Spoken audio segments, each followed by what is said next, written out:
জানিয়ে দেব সর্বশেষ আপডেট বাংলা সংবাদ। শুরুতেই শিরোনাম। স্বৈরাচার হাসিনার পতনের পর এবার ৫ই মে শাপলা চত্বরে গণহত্যার রহস্য ফাঁস। এবার ফেঁসে যাচ্ছে মোদি হাসিনা সহ প্রশাসনের উচ্চ পদস্থ কর্মকর্তা, আন্তর্জাতিক গণমাধ্যমের রিপোর্ট।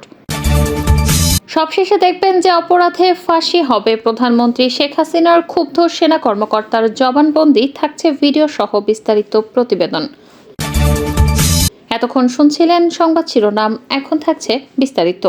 পিনাকি ভট্টাচার্য বলেন, হাসিনা নির্লজ্জভাবে বলেছিল ৫ই মে কেউ মারা যায়নি, রং মেখে নাকি তারা শুয়েছিল। শেখ হাসিনার সামরিক সচিব হেফাজতের মিটিংয়ে এসে বলেছিল কেউ মারা যায়নি। ৫ মেতে চ্যানেলগুলোর ফুটেজ সংগ্রহ করেছিল, যেমন দিগন্ত ইসলামিক টিভি, সেগুলো বন্ধ করে দেওয়া হয়। দেশের কোনো মিডিয়ায় হত্যাকাণ্ডের বিষয়ে বিস্তারিত রিপোর্ট ছাপায়নি।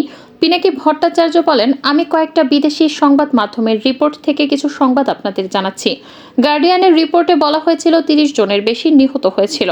বিবিসির সংবাদে বলা হয়েছিল ২৭ জনের বেশি নিহত হয়েছিল। আল জাজিরায় একটি খুব চমৎকার রিপোর্ট করেছিল। তারা একটি সরকারি গোরস্থানে আব্দুল জলিল নামে একজনের সাক্ষাৎকার নেয়। সে ৫ মে সারা রাত ১৪টা মরদেহ কবর দিয়েছে, যাদের প্রত্যেকের মুখে দাড়ি ছিল এবং শরীরে বুলেটের চিহ্ন ছিল। পিনাকি বলেন, ২০১৩ সালের ৫ মে ঠিক কতজন নিহত হয়েছে তার পরিসংখ্যান এখনো হয়নি। এই পরিসংখ্যান না হতে পারে সেই ব্যবস্থা করতে ফ্যাসিস্ট হাসিনা এবং তার জল্লাদ বাহিনী মানবাধিকার সংস্থা অধিকার একটি প্রাথমিক তালিকা করেছিল ৬১ জনের। সেই তালিকা হেফাজতে ইসলামের অধিকার হস্তান্তর করেছিল। সেই তালিকা নিয়ে কাজ করার অপরাধে মানবিক নেতা আদিলুর রহমানকে গ্রেফতার করা হয়। আদিলুর রহমানকে গুম বা হত্যা করার পরিকল্পনা থাকলেও আন্তর্জাতিক মানবাধিকার সংস্থার চাপে সেই পরিকল্পনা বাস্তবায়ন করতে পারেনি হাসিনা, তবে মামলা দিয়ে ফাঁসিয়ে দিয়েছে আদিলুর রহমানকে। পিনাকি ভট্টাচার্য বলেন, আমি আজকে প্রমাণ দেব কমপক্ষে ৭১ জন আলেমকে ৫ মে বেওয়ারিশ লাশ হিসেবে দাফন করা হয়েছিল। কিছু লাশকে পরিচয় সহ দাফন করা হয়েছিল। আমি ৭১-এর ঘাতক দালাল নির্মূল কমিটি, সেই হিসাবকে যদি আমলেই নেই তাহলে তাদের হিসাব অনুযায়ী ৩৯ জন আলেমের কবর তারা নিজেরাই আইডেন্টিফাই করেছিল। তাহলে সেই হিসাবটা আমলে নিলে মোট মৃত্যুর সংখ্যা ১১০ জন। আর আমি আজ হিসাব মিটিয়ে দেব।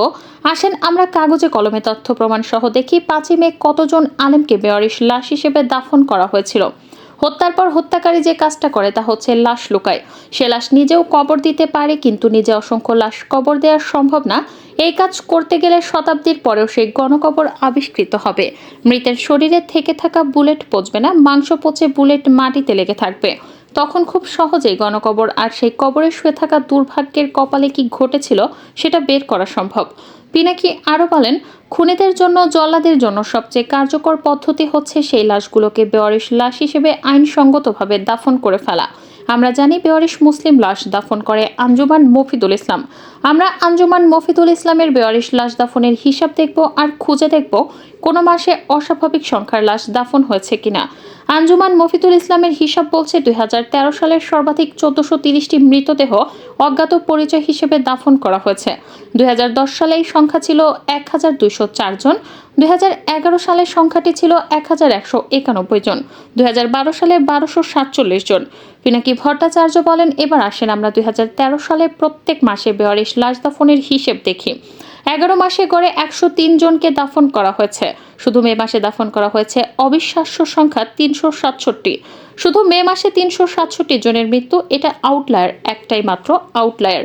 পিনাকি বলেন, হাসিনা তোমার বুদ্ধি এতই যে তুমি লাশ গুম করবা। মাটি খুঁড়ে আমরা আমাদের ভাইয়ের মৃতদেহ বের করব। যে লাশ তুমি গুম করেছ সেই খুনের দায় তোমার বিচার হবে। ৫ মে কমপক্ষে ৭১ জন শহীদকে আঞ্জুমান মফিদুল ইসলামের মাধ্যমে দাফন করা হয়েছে। অকাট্য প্রমাণ দিলাম, দুনিয়ার কেউ নেই যে আমার এই হিসেবকে চ্যালেঞ্জ জানাতে পারে। পিনাকি ভট্টাচার্য বলেন, প্রত্যেক ফোঁটা রক্তের বদলা দেয়া হবে। হাসিনা আর তোমার বাহিনী তৈরি থাকো। আমাদের ভাইরা আসবে, ওরা শহীদ, ওরা মরেনি, ওরা মৃত্যুজয়ী। ৫ মে এর নাম না জানা অসংখ্য শহীদের নাম একদিন জানাবো। তাদের পরিবার প্রিয়জনের কবর খুঁজে পাবে।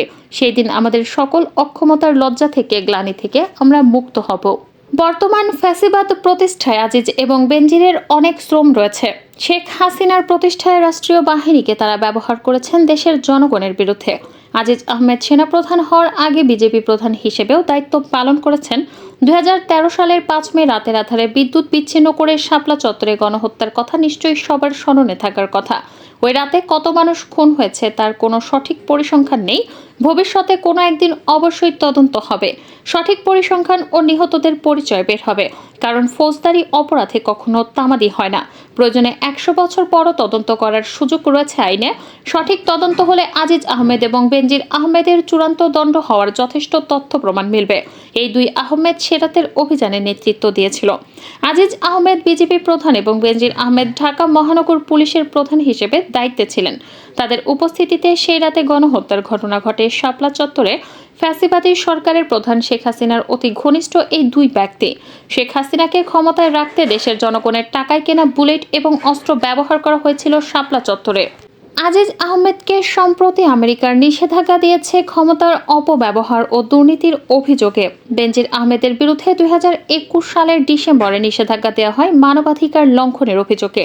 এই দুই ব্যক্তি ক্ষমতার অপব্যবহারই শুধু করেনি, 2018 সালের 30 ডিসেম্বর অনুষ্ঠিত নির্বাচনের নামে প্রহসনের আয়োজনের মূল কারিগরের দায়িত্ব পালন করেছিলেন। তখন আজিজ আহমেদ ছিলেন সেনাপ্রধান এবং বেনজির ছিলেন র্যাবের ডিজি। শেখ হাসিনাকে ক্ষমতায় রেখে ফ্যাসিবাদকে প্রতিষ্ঠিত করতে তারা দুজনেই রাষ্ট্রীয় বাহিনীকে ব্যবহারে মুখ্য ভূমিকা পালন করেছেন। শেখ হাসিনার কল্যাণে এই দুইজন রাষ্ট্রীয় দুই গুরুত্বপূর্ণ বাহিনীর শীর্ষ পদে আসীন হয়েছিলেন।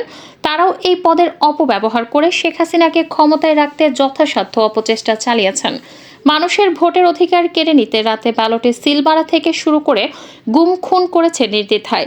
খুনি দুর্নীতিবাজ লুটেরা হিসেবে ইতিমধ্যেই তারা পরিচিতি লাভ করেছেন। শেখ হাসিনাকে ক্ষমতায় রাখতে মানুষের ভোটের অধিকার কেড়ে নিয়েছিলেন তারা। ভিন্ন মত ও ভিন্ন পথ এর রাজনৈতিক নেতাদের গুম খুন করেছেন। এই সরকারই এখন বেনজির আহমেদের সম্পদ জব্দ করার উদ্যোগ নিয়েছেন। তারা দুজনে এখন পুলিশ ও সেনাবাহিনীর দুর্নীতিতে চরিত্রে মাইলস্টোন। সেনাবাহিনী এবং পুলিশ কতটা দুর্নীতিগ্রস্ত তাদের দুজনের প্রকাশিত চিত্র থেকে পরিষ্কার। দেশের মানুষের টাকায় পোষা হয় সেনাবাহিনী, র্যাব এবং পুলিশ, অথচ তারাই দেশের সম্পদ লুটপাট করে এবং জনগণের টাকায় কেনা অস্ত্র জনগণের বিরুদ্ধে ব্যবহার করেন। একসময় সেনাবাহিনী আগে দেশপ্রেমিক শব্দটি ব্যবহারের রেওয়াজে পরিণত হয়েছিল। জেনারেল মইনুল আহমেদের সময় থেকে বাহিনীর আগে মানুষ দেশপ্রেমিক শব্দটি ব্যবহার করেন না, কারণ সেই সেনাবাহিনীর মাধ্যমে ভারত বাংলাদেশের সার্বভৌমত্ব দখল করেছে। জেনারেল মইনুল আহমেদ পুরো জাতির সাথে বিশ্বাসঘাতকতা করে দেশের সার্বভৌমত্ব তুলে দিয়েছেন ইন্ডিয়ার হাতে। এই বাহিনীর কেউ এটার প্রতিবাদ করেনি, সুতরাং পুরো বাহিনী এর জন্য দায়ী। এরই ধারাবাহিকতায় 2009 সালের জানুয়ারিতে ক্ষমতায় আসেন শেখ হাসিনা। অনেকে হয়তো বলবেন শেখ হাসিনা তো ক্ষমতায় এসেছিল নির্বাচনের মাধ্যমে, কিন্তু 2008 সালের 29 ডিসেম্বর অনুষ্ঠিত নির্বাচনটি ছিল সাজানো। ভারতের সাবেক রাষ্ট্রপতি প্রণব মুখার্জির আত্মজীবনীতে মইনুল আহমেদের সাথে বোঝাপড়ার বিষয়টি পরিষ্কার করে গেছেন।